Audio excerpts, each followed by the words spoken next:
جس کی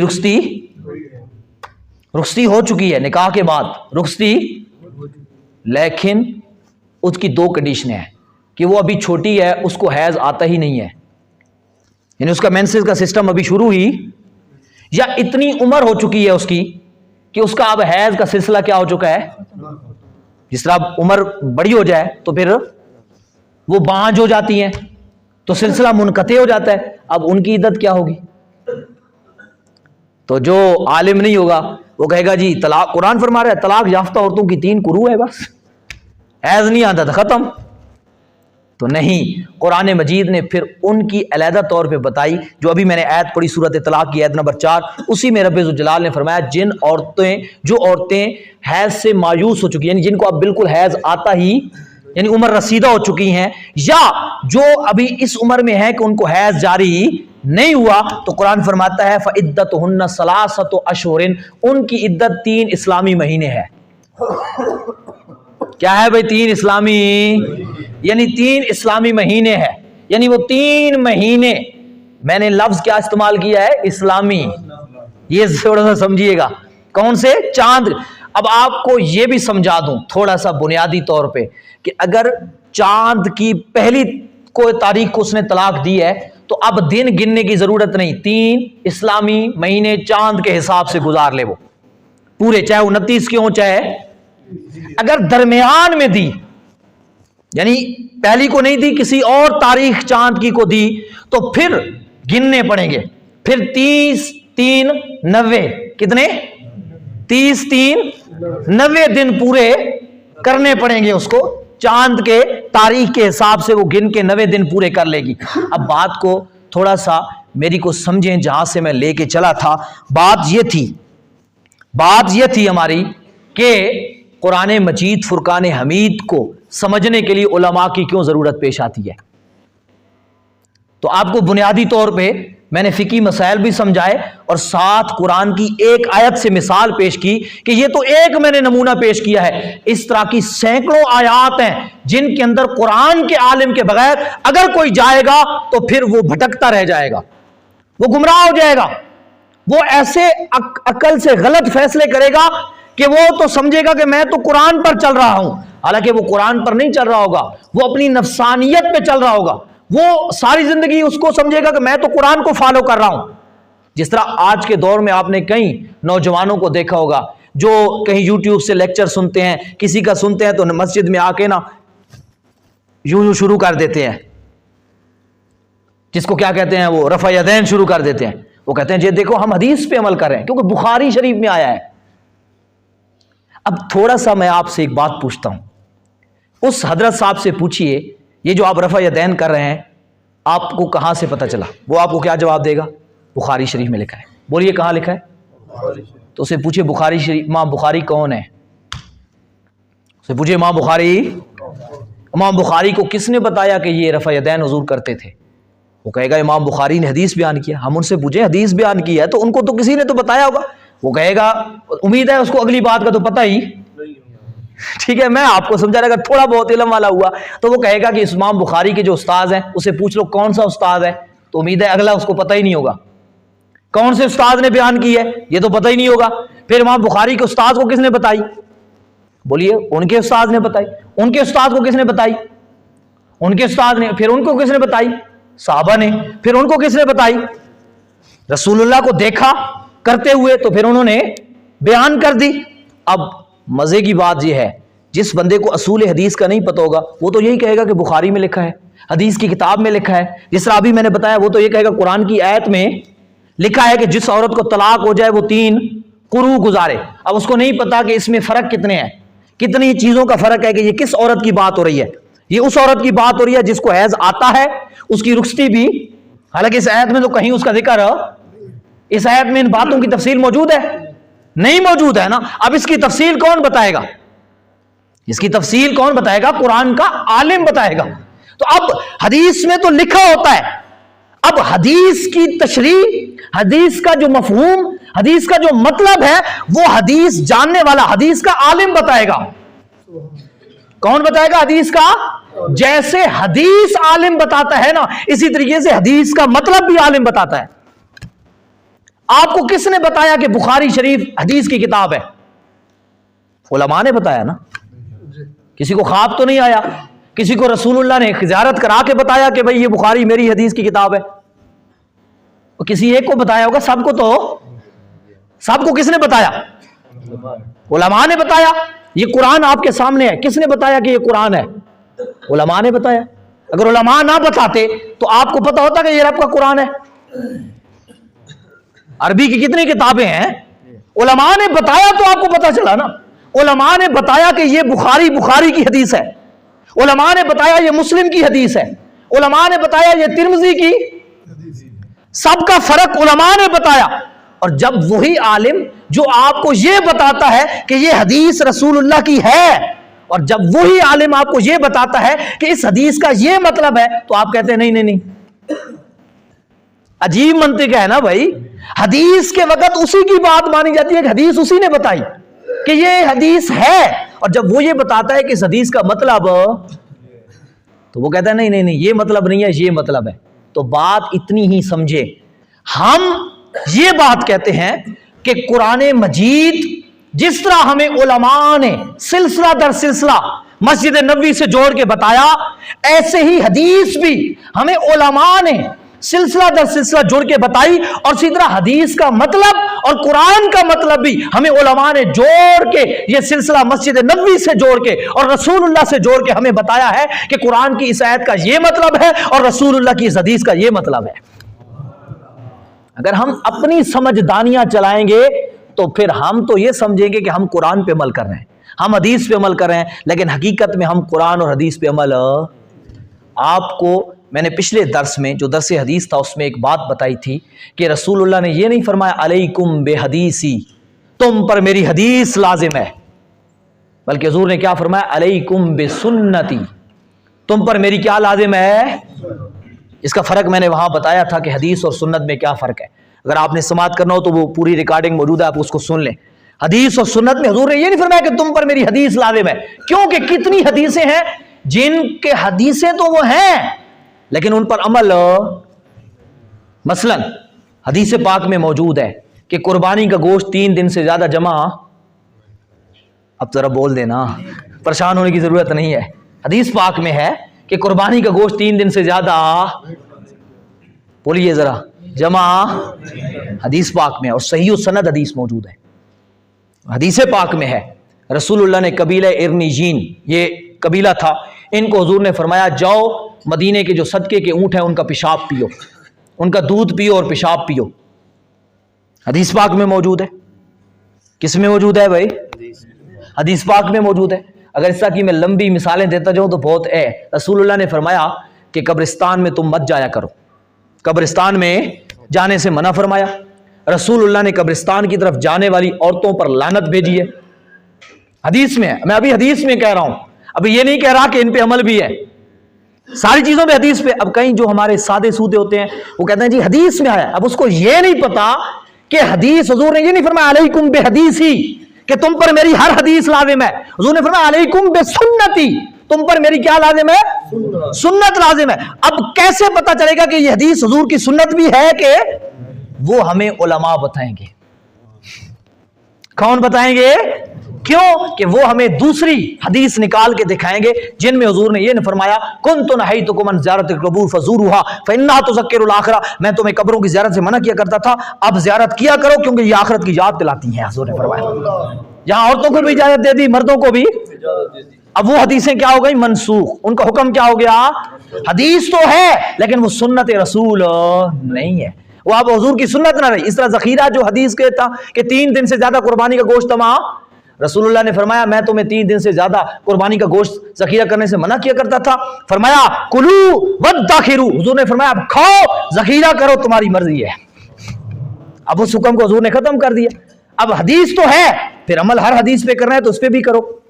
اسی طریقے سے رفع یدین کے معاملے میں ہم یہ کہتے ہیں وہ حدیث رسول اللہ کی ہے, اس میں کوئی شک و شبہ, ہم انکار کرتے ہی نہیں ہیں, لیکن ہم کہتے ہیں سنت حضور کی یہ ہے کہ رسول اللہ صلی اللہ علیہ وسلم نے رفع یدین ترک فرما دیا. رسول اللہ نے رفع یدین جو اس حدیث کا راوی ہے حضرت عبداللہ ابن عمر ان کی امام نافع آپ فرماتے ہیں میں نے حضرت عبداللہ ابن عمر کے پیچھے نماز پڑھی، وہ خود رفع یدین نہیں کرتے تھے. جس نے حدیث بیان کی وہ خود ہی نہیں کرتا. اب بتائیں اگر 14ویں صدی میں آپ کو اور مجھے حدیث سن کے پتہ چلتا ہے تو میں اس پہ عمل کرتا ہوں کہ یہ حضور کا طریقہ ہے، اور جو خود حدیث بیان کر رہا ہے وہ اس پہ عمل اور ہے بھی صحابی. اب وہ کیا کہیں گے کہ صحابی خود حدیث بیان کر کے اس پہ عمل ہی نہیں کرتا. تو یہ اصول ہے کہ یہ حدیث کا اصول ہے کہ جو صحابی اگر حدیث بیان کرے اس پہ عمل خود نہ کرے تو وہ حدیث کیا ہوتی ہے؟ منسوخ. کیا ہوتی ہے؟ یعنی اس کا حکم کیا ہو جاتا ہے؟ ختم. ورنہ ہم صحابی کے بارے میں یہ گمان ہی نہیں کر سکتے کہ اس کو پتہ ہو کہ یہ حضور کی سنت ہے اور پھر وہ سنت رسول پہ نہ چلے، سنت رسول کے خلاف نماز پڑھتا پھرے. حضرت عبداللہ ابن مسعود حضور کے پیچھے نماز پڑھتے تھے. کہاں کرتے تھے؟ صاف ایک بنتی ہے نا پیچھے. تو صحابہ کے سرکار کے دور میں تو مسجد بھر جاتی تھی نا، یہ تو نہیں ہوتی تھی جس طرح آج ہمارے حالات ہیں. میں اب میرا ٹائم بھی مکمل ہو چکا ہے، میں تاکہ گفتگو کو یہاں ختم کرنے لگا ہوں کیونکہ آدھا گھنٹہ ہمارا وقت ہے، وقت ہمارا پورا چکا ہے. ابھی انشاءاللہ ہم اگلے دروس میں اس کو لے کے آگے چلیں گے کیونکہ یہ ہماری بات سلسلہ در سلسلہ چلے گی تاکہ زیادہ بوجھ بھی نہ بنے اور آپ کو یاد بھی رہے میری باتیں، تاکہ یہ سمجھ بھی آئے.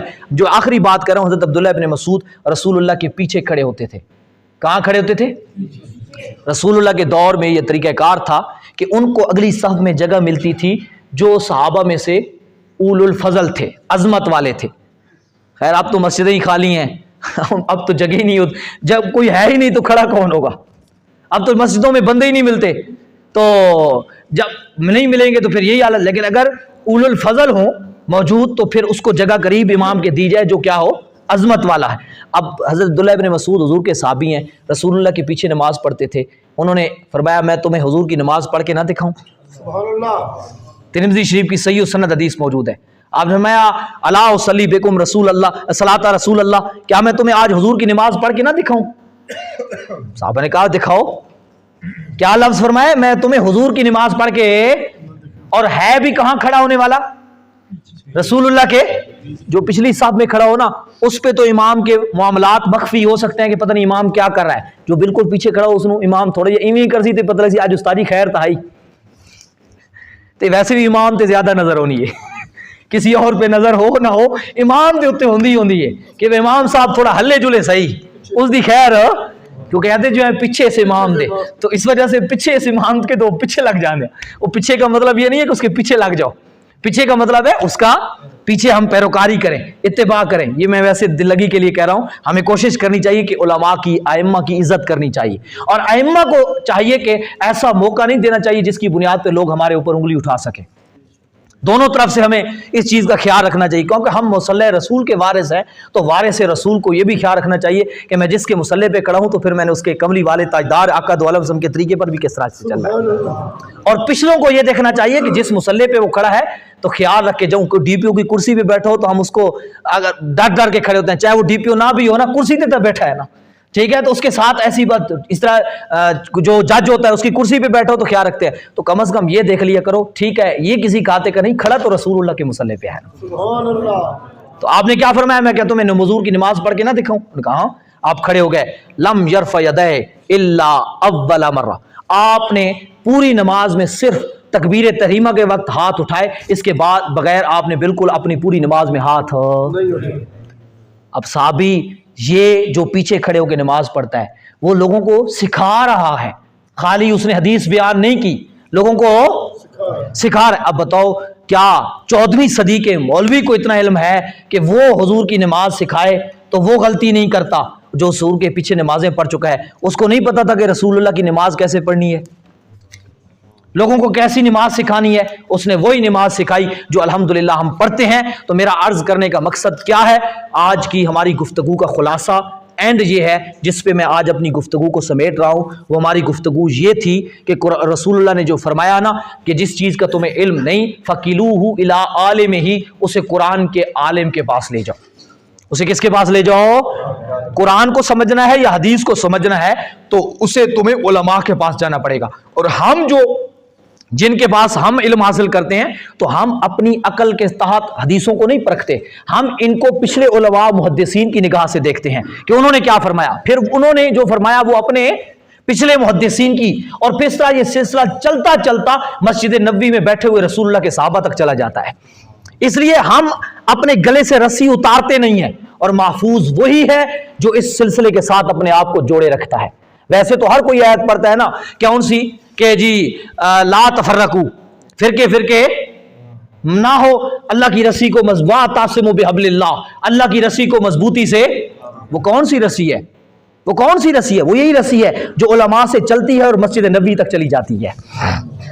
خود اسی رسی کو توڑتے ہیں اور پھر آیت بھی پڑھتے ہیں واعتصموا بحبل اللہ، اللہ کی رسی کو خود توڑے بیٹھے ہیں، خود نیا مذہب، نئی طریق، نیا سوچ، نئی ایک جدت نکال کے بیٹھے ہیں جو 14 صدیوں میں کسی مفسر محدث نے بیان نہیں کی، اور نیا ایک رسی توڑ کے بیٹھے ہیں، اور پیچھے سے آیت بھی یہ پڑھیں واعتصموا بحبل اللہ، واعتصموا بحبل اللہ۔ اہل سنت و جماعت کے ہاتھ میں ہے کہ ہم نے جس رسی کو تھاما ہے وہ رسی احمد رضا فاضل بریلوی تک جاتی ہے، وہ وہاں سے چلتی ہے تو داتا علی حجویری تک جاتی ہے، اور وہاں سے چلتی ہے تو امام اعظم ابو حنیفہ تک جاتی ہے، اور وہاں سے چلتی ہے تو حضرت حماد تک جاتی ہے، اور حضرت حماد سے چلتی ہے تو عبداللہ ابن مسعود تک جاتی ہے، اور عبداللہ ابن مسعود سے چلتی ہے تو جناب مصطفیٰ کریم کے ہاتھ میں جاتی ہے۔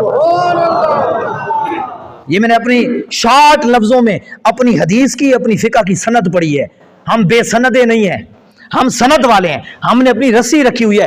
اس لیے کسی کے بہکاوے میں، جتنے میرے نوجوان، میرے دوست، میرے بھائی بیٹھے ہیں، کسی کے بہکاوے میں آنے کی ضرورت نہیں ہے۔ واعتصموا بحبل اللہ کو مضبوطی سے تھام کے رکھو، کسی فرقے میں، کسی نئی سوچ میں، کسی نئی فکر میں جانے کی ضرورت نہیں ہے۔ جس نے اس رسی کو تھام رکھا ہے سمجھو اس کی رسی مسجد نبوی تک جڑی ہوئی ہے، اور جو اس سے کٹ گیا، میرے مصطفیٰ نے فرمایا من شذ شذ فی النار، جو اس سے جدا ہو گیا، کٹ گیا، فرمایا سیدھا وہ دوزخ میں جا کے گرا۔